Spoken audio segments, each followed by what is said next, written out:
So over the recent months, Tycoon has been doing a lot of reworks to different vehicles and different features within the game. However, there's still a lot of things which they haven't touched. Therefore, in this video, guys, I'll be talking about some of the most outdated features which this game currently has. So anyway, let's just jump right into it. So firstly, we're going to be starting off with the base cameras, which I unfortunately deem to be extremely useless, and the only time which they actually do something is whenever you're being raided. However, the thing is, they still have so many blind spots, and some of these cameras which we have, they don't even point at spots which are really useful. For example, this one, it does not really help all that much. Same could be said about the one inside the vehicle bay. Anyway, the point being that I'm trying to make here is that for the current state that this game is in right now, just being able to cover some parts of your base isn't good enough. I feel like this game should definitely have a lot more cameras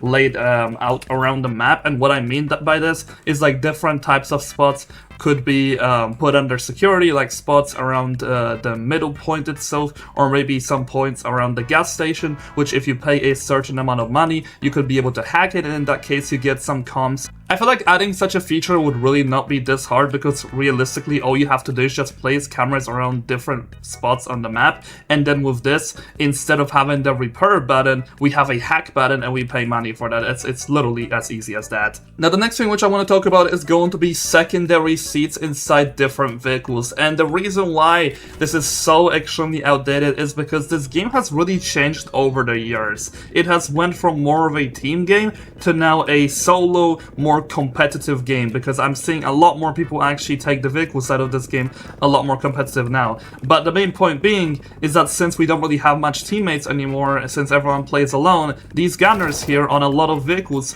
they are literally just, they're useless. There's no point of even having them on the vehicle at this point. I feel like something that could be nice, and a feature which was kinda already implemented inside the game, is basically letting us be able to control secondary seats within our vehicles if there is nobody else using them. However, if somebody decides to use them, for example, we will no longer be able to use them. So for example, right here, I would not be able to use the machine gun of the Mi-28 Havoc if somebody was in the gunner seat, because they're taking over that certain weapon. I think something like this should be done for basically every single vehicle that we have right now. Now the next thing which we're going to be moving into is the missile strike system, and it did kinda get reworked recently because they kinda made it cost munitions instead of cash, but that literally does not make that much of a difference, if I'm gonna be honest with you guys.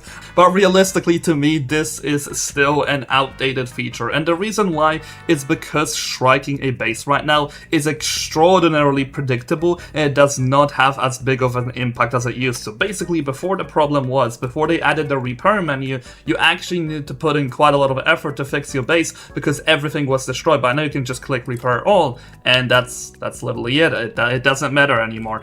However, another thing which really makes the nuke itself really inconsequential right now is the fact that whenever you're gonna get struck by a nuke, the alarm will literally go off in your base. So you will know whenever you're getting struck. So realistically, it's not that big of a deal, because you also have time to leave. Before, you would actually need to listen for the sound cues, and you'd have to know from that whether a nuke is coming to your base. But now, that's no longer really the case. So what I'd really like to see Tycoon do when it comes to the missile strike system is actually letting you pick a certain spot on the map which you want to strike. That way, the nuke itself actually has more use, and it feels much more unpredictable. I, once again, don't think something like that will be that hard. They will just have to code in a certain area that the nuke can strike, and that's it. It one-shots everything there. I don't see that big of a deal from that. Now, moving into the next thing, which really hurts to say, however, the Serum itself by far probably has the worst coding out of anything that there was ever added in this game, and that's probably because the coding on it is so extremely old, and it goes back like, what, 5 years or so? But the Serum itself, for one, most of the time, it does not even work because it's just bugged half the time, and every update we just see in the log that they fixed the Serum, because something else was broken about it.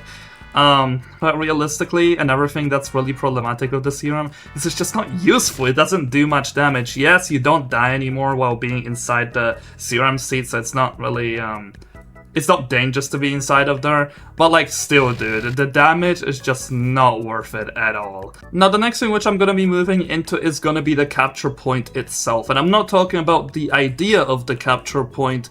I'm fine with how it works, it's just that right now, we barely get any rewards from there. Like, it is just genuinely not worth it to go in the capture point to get like, what, $8,000 every 10 seconds? I mean, it's a nice amount of money, but it just doesn't help enough for the modern meta. I feel like what the capture point should give you is some kind of power over the other players, so you're actually forced to fight for the capture point and not just let some people take it because they're early Rebirth players, which is essentially what I see quite a lot. Like, the high Rebirth players, they just don't care to have the capture point anymore. They're just giving it to people that want to grind Rebirths. So realistically, I'd like to see some kind of advantage which you could achieve from having this capture point, because in other games, that's exactly what it would be.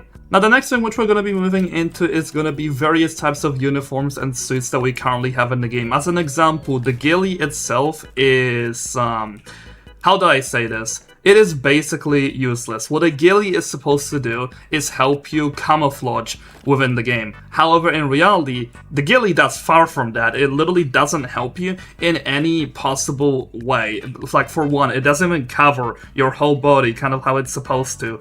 But also, all the other suits which we have in the game, they literally give us no benefits from actually using them. Like, I'd like to see actual differences which we get from using different suits. For example, let's take a look on the ones which we have in store right now. So for example, if you're using the Engineer, then you have a 5% part boost for ground vehicles. When you're using the Navy one, you have a 5% part increase when it comes to the regen speed of naval vehicles. For the World War II, I guess you could have some other types of benefits. You guys get the point. Like, right now, we genuinely don't have any benefits from having these except for looking cool, and half of them, they don't even look that great, I'm not gonna lie to you guys. Okay, so I already went over this in another video, but the factions themselves, they are really outdated. They haven't received any changes. They basically give us 0 rewards except for the ones which you can unlock throughout the daily challenges, and that's literally it. And then other rewards which we get here is cash and like, what,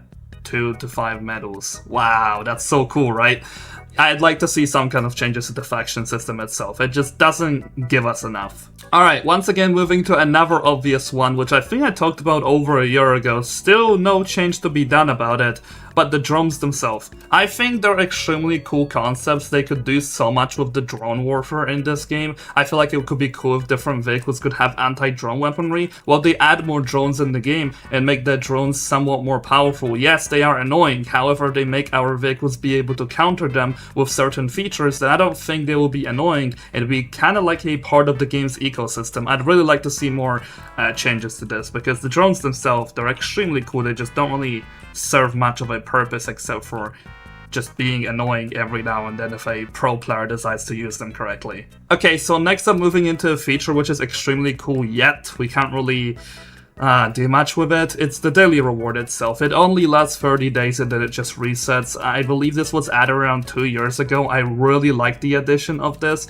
because there was just so much to unlock. The vehicles which were there were quite unique, and it actually gave us a reason to log into the game every day except for just the free spin. Like, the free spin didn't matter anymore because the chances of us getting a free vehicle there, they're astronomically low. However, being able to unlock a vehicle by actually logging into the game as a guarantee is much cooler. I'd love to see this being extended and there being more rewards inside the daily rewards system, because dude, there's just so much they could do with this system. It's such a missed out opportunity, and plus they could also earn money from it because you do have the skip day option. And now lastly, moving into tank machine guns. And I'm not talking about the explosive ones, I'm mainly going to be talking about the normal standard machine guns which we have on tanks. So for example, the normal Leopard has a single machine gun which, unfortunately, its damage is astronomically low. As an example, usually when you max it out, it's only going to be able to do 13 damage, and it runs out of ammo quite quickly as well. So the damage that this thing can dish out is basically useless. So what I'd like to see with machine guns in this game is them having a high fire rate and having a higher clip count while keeping the low damage, because the explosive guns are really balanced in their own way, because they already have a high damage, however their fire rate and their clip count is already low, or their clip size is already low. You guys get what I mean by this. However, the machine guns themselves, they literally just suffer from everything. They have a lower clip size, they have low damage, they have mid fire rate, to be honest with you. The machine guns are supposed to have a really high fire rate, and they're supposed to be able to dish out low damage in high quantities, if that makes sense. I'd really like to see these machine guns being updated in the game, because right now most of them, they're just useless, and there's so many better options which you could use. Like, every time I spawn a tank, I will never be spawning in a tank which uses a single machine gun. I will always be spawning in something explosive, or one that has a triple machine gun, because that's how far this game has gotten. As an example, the EMBT, this thing has 3 guns. It is insane. But anyway, for the time being, that's all I have for you guys in today's video. Do let me know in the comment section down below what you think about some of these outdated features, and which ones would you change first. I'll see you all in the next video.